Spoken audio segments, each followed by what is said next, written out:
Next आता है ligamentum फ्लेमम hypertrophy. अब लिगामेंटम फ्लेमम हाइपरट्रॉफी क्या होता है, बिल्कुल जो लिगामेंट है ये पीछे पड़ा है, यानी कि ये कैनाल का हिस्सा है। ये सारी चीजें जो है ना, फेसेट आर्थ्रोपैथी, लिगामेंटम हाइपरट्रॉफी, इसमें भी एक्सटेंशन पेनफुल आएगा और फ्लेक्शन में पेन नहीं आएगा। क्यों? क्योंकि जब हमारा स्टेनोसिस होता है ना, तो फेसेट आर्थ्रोपैथी, लिगामेंटम हाइपरट्रॉफी और एक दो और चीज़ें हैं जो क्रॉनिक डिस्क बल्ज, ये सारा कुछ आके कैनाल को टाइट कर देता है। तो इसलिए जब हम फ्लेक्शन करते हैं तो उसको ओपन करने की कोशिश करते हैं। तो जब लिगामेंटम फ्लेमम को हम खींचेंगे, स्ट्रेच करेंगे, तो वो रिलीफ देगा। और अगर हम उसको और टाइट करेंगे, यानी कि पीछे को, जब हम पीछे जाएंगे तो वो क्या करेगा, फोल्ड होके और कैनाल के अंदर चला जाएगा, जिससे कैनाल स्टेनोसिस और बढ़ जाएगा, पेशेंट का लेग पेन या बैक पेन बढ़ सकता है। तो इसलिए इसमें भी जो एक्सटेंशन है वो पेनफुल होता है, फ्लेक्शन जो है वो पेन फ्री होता है। अब आता है एक्यूट डिस्क बल्ज। इसमें उल्टा हो जाएगा। एक्यूट डिस्क बल्ज में पेशेंट को फ्लेक्शन करने आगे झुकते ही एक शूटिंग पेन आएगा, क्योंकि मोस्टली उसका जो प्रॉब्लम है, डिस्क निकलता भी इसी तरह से ही है।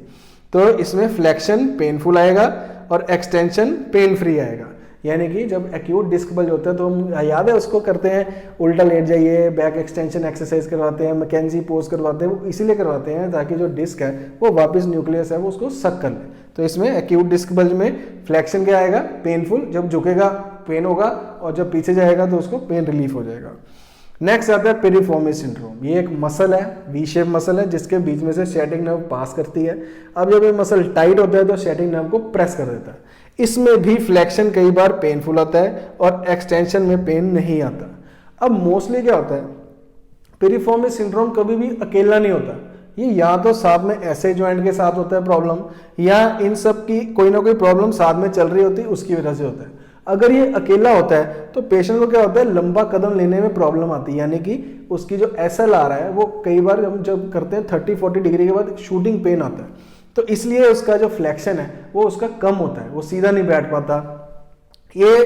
तो इसलिए मैंने इसको फ्लेक्शन में पेनफुल लिखा है और एक्सटेंशन में पेन फ्री लिखा है। तो ये पिरिफॉर्मिस सिंड्रोम मोस्टली तो किसी प्रॉब्लम के साथ होता है। जब अकेला होता है तो इस तरह से पेन करेगा, यानी कि लंबा कदम लेने में प्रॉब्लम होती है, मुश्किल होती है लोगों को।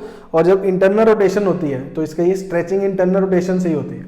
ये अगर टाइट हुआ तो आपका पैर एक्सटेंड, मतलब एक्सटर्नली रोटेट रहेगा, तो ये अलग चीज़ होती है।